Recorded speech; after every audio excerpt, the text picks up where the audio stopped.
Biblia inasema hivi, akawajia wale wanafunzi akawakuta wamelala, akawaambia Petro, je, hamkuweza kukesha pamoja nami?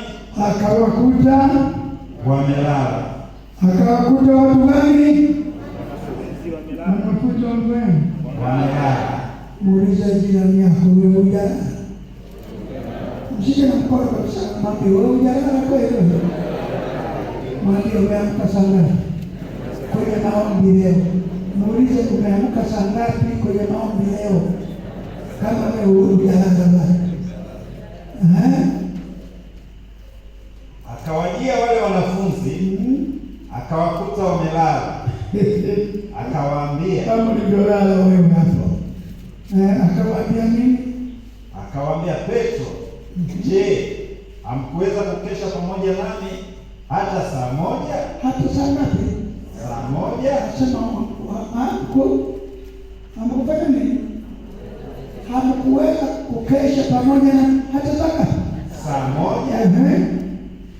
Kesheni muombe. Kesheni muombe. Kesheni muombe. Halafu msije mkaingia majaribuni. Msije mkaingia wapi? Majaribuni. Wote tuseme msije mkaingia majaribuni.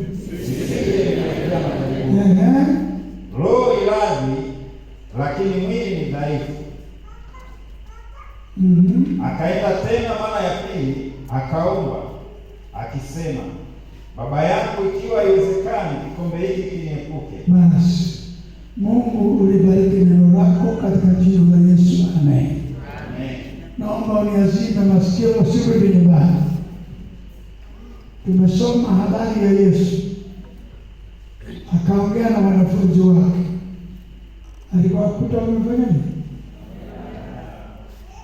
Unajua kuna washirika wengi humu kanisani, maombi wanaona ni mtihani mgumu sana, na wanaona maombi ni tatizo, ni jaribu.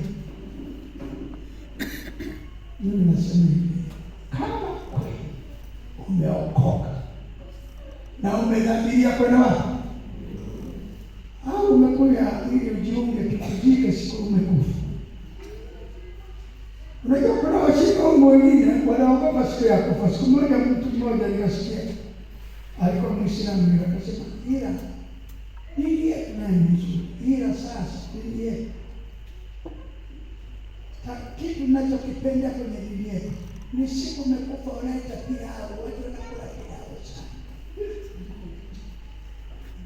Sasa Wakristo hawatoleki pilau, lakini kwa kweli ni watu wanajitahidi kuona.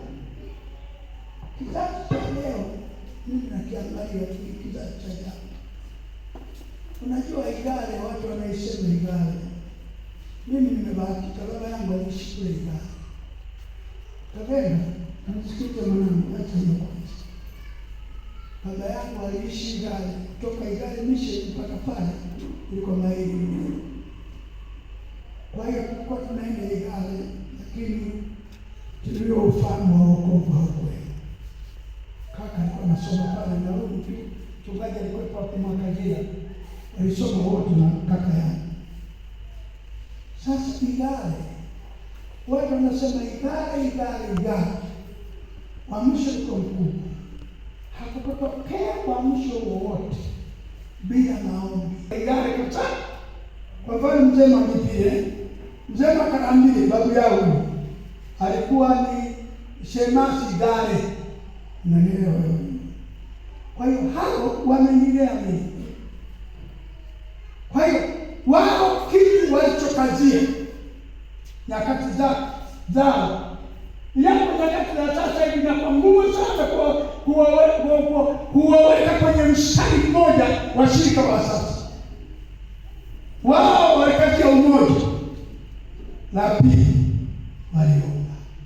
La tatu walihubiri pamoja. Umoja. Walihubiri pamoja. Waliomba pamoja. Wakita makanisa ya kwetu, sisi wewe wakati uko usembani, Walikuwa naita yote mabesa ya Mungu kuja kufanya nini? Ibada. Mara nyingine wapi? Marika. Mara nyingine kwa sababu ya Mungu. Wote wanasema kesho tunaanza maombi.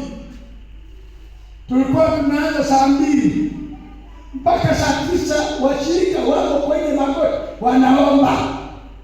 Hebu niambie siku ya leo tunaweza kuomba toka asubuhi saa 2 mpaka saa 9 watu wanabaki. Sema kweli. Watawaki. Mseme wenyewe mtabaki. Nitawaita wote siku moja. Muje tuone kama tutatoka saa 2 mpaka saa 9 watu upo hapa. Utawaza michiste gani? Utawaza nani upende mwachie nani?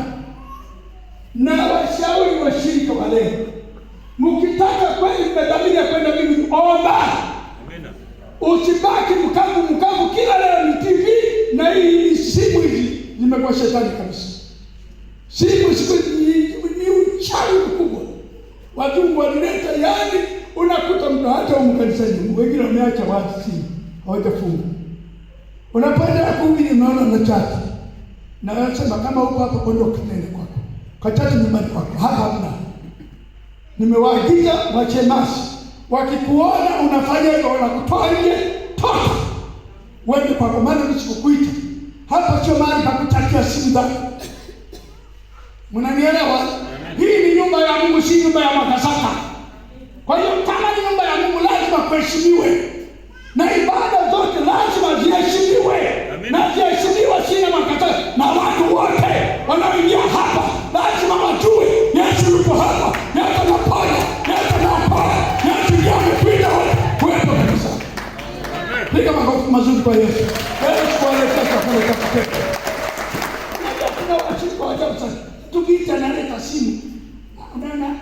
Anahubiri kwa mefungulia na chati. Ni hekalu la Kristo. Hii ni nyumba ya Yesu anatokea hapa. Anaponya wagonjwa hapa. Wewe tugaoni mnaofanya msiketi katika kusiketi.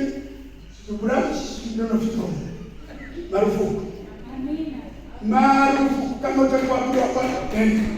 Kama mnaweka gaiba. Kabisa. Mmejitokeza upe mwaka huu. Ni mwaka mwingine nataka miaka hii miwili na piga kiwango mpaka na kisha kabisa nimeanza mambo.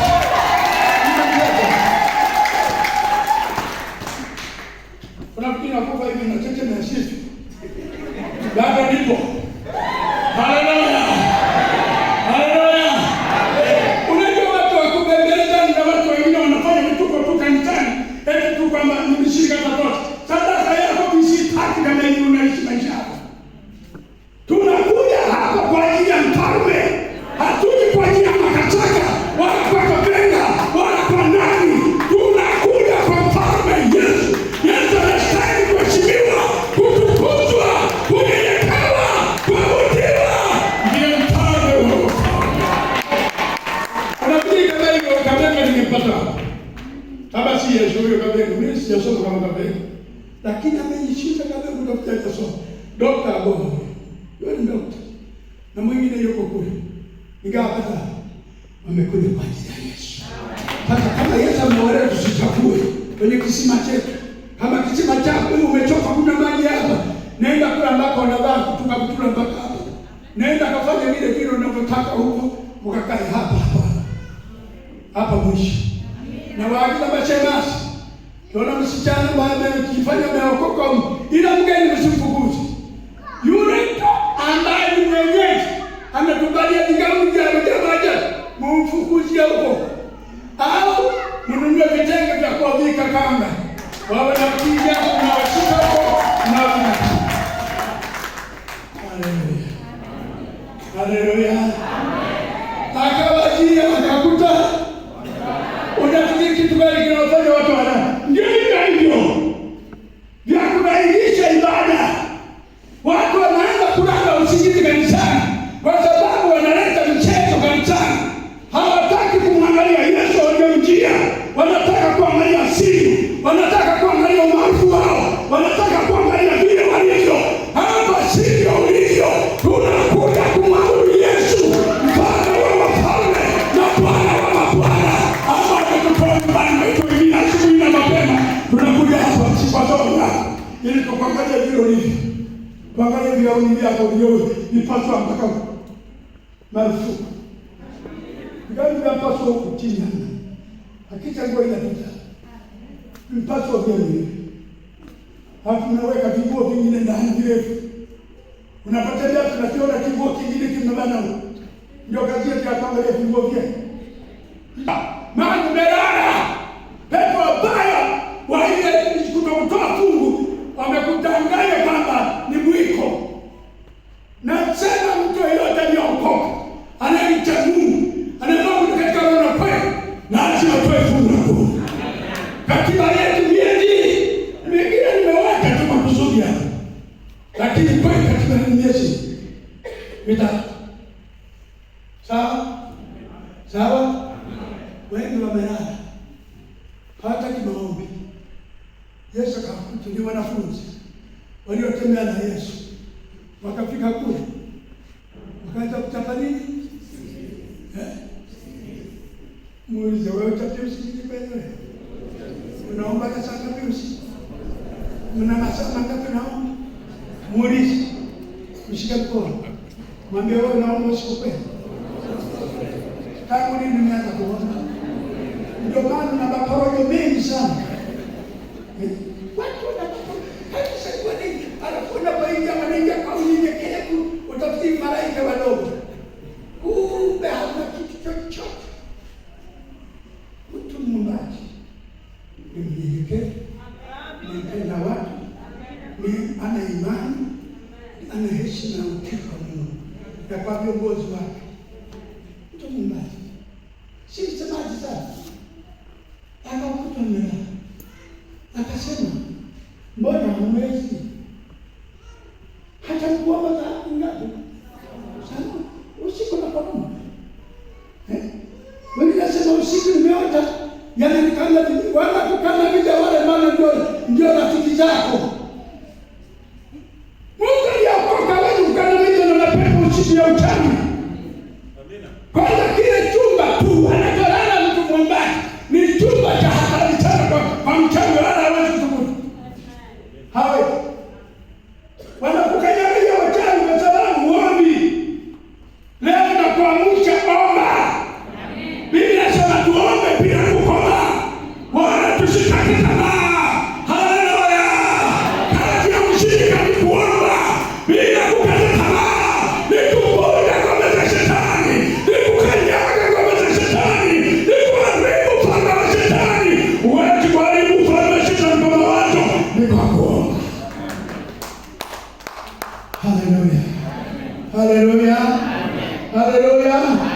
Popote shetani akisha, unajua kwenye mtaa wako wanajua wachawi. Kwa hapa kwenye mtaa huu yuko mtu mmoja muombaji. Unaona? Tulipokuwa Katumba tulidumisha sana maombi ya saa 11 au saa 10. Paka zile balozi usiombe usiku, tunashindwa kuruka usiku. Nasema mbele za kiti cha Kristo. Balozi gani? Asema tunashindwa kuruka na ndege zetu. Siku moja Bwana alisema hivi, anga lote la Katumba limetawaliwa na nguvu ya nini? Ya Mungu. Kwa sababu ya maombi ya saa 10 mpaka saa 12, wengine saa 7 mchana, mimi nilirudi sema saa 7 mchana. Niliombea Katumba yote. Kwa hiyo ile nguvu ya uchawi ya kuruka usiku ilishindikana. Kuwa ndio kinga ya maisha yao. Wanajaribu kutumia na vitu vingine ambavyo si sahihi. Wengine ni wanakwaya wanabeba na vidawa. Yesu abudu kanisani. Wengine nasema tangu leo unayetumia vidawa vya uchawi na nini, utapigwa mlangoni kabla hujaingia. Na nimeamua sasa hivi. Nimesema miaka hii ni huyu. Na nitafanya kazi kwa nguvu nyingi sana. Ukiingia pale tu kama una miguu vya bandao kwenye mbali umeweka vya matindiko, unakuja kwa muda piga mlango, utahamisha mchana usiku. Nimetamka rafiki, natamka kwa maneno mashaka. Sitamki kwa maneno, tunatamka kutoka katika roho. Haleluya. Haleluya. Mtu wa Mungu lazima afike mahali. Huu wakati wa kuomba ili Mungu alete uamsho, ili Mungu aponye watu kanisani. hapa, ili Mungu akutane na haja za watu, ili Mungu akutane na mahitaji yetu yote, ili upate hiki kutoka kwa Bwana. Usi wakati wa maneno mengi, huu ni wakati wa kutafuta Bwana, uso wake na nguvu zake. Zaburi 105 mstari wa 3 na wa 4, Biblia inasema hivi: Jisifuni kwa jina lake takatifu, jisifuni kwa jina lake takatifu, na ufurahi moyo wao wamtafutao Bwana. Na ufurahi nini? Moyo wao na ufurahi, wote tuseme na ufurahi moyo wawe gani Bwana usiku na mchana. Amen. Haleluya. Amen. Mtakeni Bwana na nguvu zake, utafuteni uso wake siku zote. Ni Bwana na nini? Na nguvu zake. Alafu tafuteni nini? Uso wake siku zote. Uso wake siku moja. Siku zote. Muulize jirani, wewe unaomba kweli siku zote? Hao ni maneno tu. Wengine wanatuhirizi umu ile wanaita kuna chumvi, kuna mafuta kama zeituni. Muulize mama atoka mzeituni. Muulize jirani yako, unaweka mafuta kama zeituni bwana mkweli. Kuna watu wanategemea kwamba David wetu kusaidia wala pia waokoi. Mafuta, mtu na akili timamu, una kijani mafuta yani zetu ndio kulinda usiku. Tumafuta tumaji tuchumvi, una akili wewe sima sasa hazijakaa. Mtu wa Mungu aliyeokoka anachotegemea jina la Yesu peke yake. Tulikuwa tunaimba wimbo siku za nyuma, jina la Yesu ni ngome imara, wote waliokimbilia. Najua kama uko salama, mbona jioni mwenye maombi hapa ufiki jioni? Mimi nilifikiri sasa hivi toka pale yule jamaa wa Dar es Salaam alichochea, tungekuwa tunafika 200 kila siku jioni kwenye maombi. Nani asema uhitaji? Nasema wangapi hawana uhitaji? Wangapi wana uhitaji? Ina maana ni hamna uhitaji. Wewe babu, wewe una mtoto. Sasa mbona unauliza unataka mimi? Wewe babu una kazi?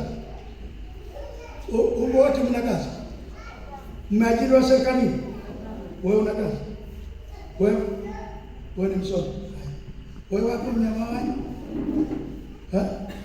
Alafu ni mgeni. Sawa. Unabda mchukua. Simama. Natokea wapi rafiki? Zawe, umeokoka? Kuna sali wapi?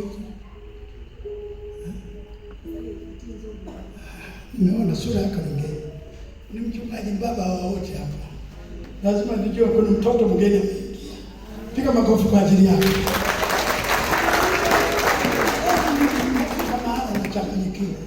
Kama huyu ni kijana mdogo, alafu mwingine yule ananiangalia sana, alafu na yule pale na yule wapi yani, wewe si kijana mdogo, unaombea wapi? Unaombea mama ni kwa mama yako usiku lekefu siku zote kijana walekefu, alafu natafuta wanawake warembo na uwezo wa kupata warembo hawana. Na wasichana nao wanatafuta warembo wanaume wenye kazi waliomaliza vyuo vikuu na ni watu wameajiriwa na hela kubwa. Wewe una hela kubwa, umeajiriwa wapi? Huo ni ujinga, ni usadifu kabisa. Ukitaka mume wa kweli, siku zetu za miaka ile tulifunga na kuomba, tulilia.